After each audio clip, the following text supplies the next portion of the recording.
सकाळी सकाळी मला कुट्टी करायला लावतील आणि कुट्टी करताना माझी एवढी खराब हालत होईल याचा तुम्ही कधी विचारही केला नव्हता. तर नमस्कार पब्लिक, मी हर्षल पटांगडे, स्वागत आहे तुमचं माझ्या एका नवीन मिनी ब्लॉग. सकाळी सकाळी मस्तपैकी कुट्टी तर करायची होऊन गेली. म्हटलं आता मस्त मशीन गाईला टाकून देऊ. तर कॅरेट भरून घेतले म्हटलं आता टाकून देऊ त्यांना.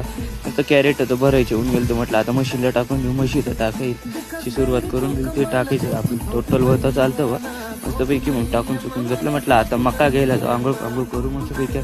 मग आंघोळ पांघोळ करून घेतली. मका घ्यायला डहल मस्तपैकी ट्रॅक्टर काढलं डहल मस्त मकाच्या शेताकडे मस्त मकाच्या शेताकडे तर येऊन लागलो होतो. मका कापायची आपली होऊन गेली की म्हटलं आता ट्रॅक्टरकडे वाहून टाकू वर. मस्तपैकी मका व्हायला तर सुरुवात करून देतो. तर तुम्ही तर घ्या लाईक आणि फॉलो करून मस्तपैकी.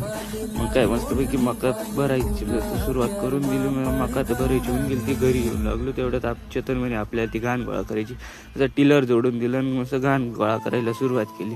ते जुन्या मकाच्या शेतात ती घाण होती ती तर गोळा करून गेली ती. तसंपैकी तो गडी ते घाण दिली सोडून रोटर मारेल याच्यातच ट्रॅक्टर चालू होता. म्हटलं ते नको तिकडं नको चालव रे गो, इकडे घे चालू.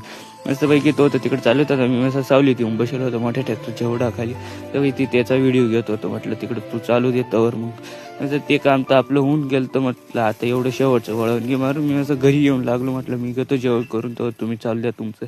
मस्त आंबा घेतला चिरून आणि मस्त सोयाबीनचं कालवण आणि भाकरी.